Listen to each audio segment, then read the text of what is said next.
اگر تم یہ چاہتے ہو کہ تمہاری زندگی بہت ریلائبل طریقے سے گزرے اور بہت مشکل چیزیں بھی تم ایزیلی کر سکو، تو اس کے لیے ضروری یہ ہے کہ تمہیں خود سے محبت ہو۔ اس دنیا میں اگر 8 ارب لوگ ہیں تو 8 ارب لوگوں کے سوچنے کا سٹائل ڈیفرنٹ ہے، ان کی شکلیں ڈیفرنٹ ہیں، ان کی آوازیں ڈیفرنٹ ہیں۔ تو جس طرح 8 ارب لوگوں کی آوازیں مختلف، شکلیں مختلف، سوچ مختلف، اسی طرح ان کی قسمت بھی جو کہ اللہ نے لکھی ہے وہ بھی ڈیفرنٹ ہے۔ میرا نصیب ڈیفرنٹ ہے، آپ کا نصیب ڈیفرنٹ ہے۔ مجھے میرے حصے کا ملے گا، تمہیں تمہارے حصے کا ملے گا۔ ہو سکتا ہے مجھے کم تمہیں زیادہ مل جائے، تمہیں کم مجھے زیادہ مل جائے۔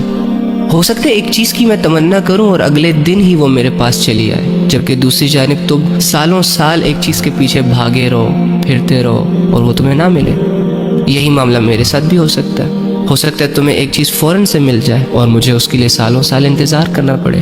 تو یہ جو مسلمان ایک تقدیر کا ایمان لاتا ہے نا اپنے رب پر، کہ میں ایمان لایا اچھی بری تقدیر پر، وہ بیسیکلی اللہ کے فیصلوں پر ایمان لاتا ہے کہ اللہ رب العزت نے پیدا ہونے سے لے کر جو مرنے تک میرے لیے فیصلے کر رکھے ہیں نا، چاہے وہ اچھے ہیں چاہے وہ برے ہیں، اٹس اوکے، میں کبھی اس پہ سوال نہیں اٹھاؤں گا۔ جب بھی میرے لائف میں کوئی برا انسیڈنس ہوگا، یا اگر مجھے 2-4 چیزوں سے محروم رکھا جائے گا، یا اگر میرے پسندیدہ لوگ، پسندیدہ چیزیں آ کر مجھ سے دور ہو گئیں، تو اسی میں میرے لیے بہتری ہوگی۔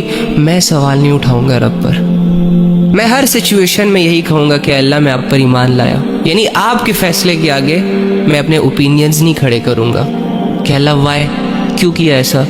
اور دوسری جانب اگر اللہ رب العزت نے میری عزت کا فیصلہ کر دیا، شہرتوں کے دروازے مجھ پر کھول دیے، میری زندگی کو کمفرٹیبل کر دیا، ریلیکس کر دیا، تو میں نے یہ نہیں کہنا کہ یہ میری محنت ہے کہ یہ میں ڈیزرو کرتا تھا، بلکہ الحمدللہ کہہ کر اپنی زندگی کی تمام دولتوں، راحتوں اور سکون کا کریڈٹ اپنے اللہ کو دینا کہ اللہ یہ تیرے فیصلے ہیں، میں اس قابل نہیں ہوں۔ نہ کہ میں خوشیوں میں مغرور ہو جاؤں، اللہ کے احکامات کو بھول جاؤں، دولتوں میں اکڑ اختیار کر لوں، نہیں برو، ایسا کرنے سے تو میری ذلت کے نقشے شروع ہو جائیں گے۔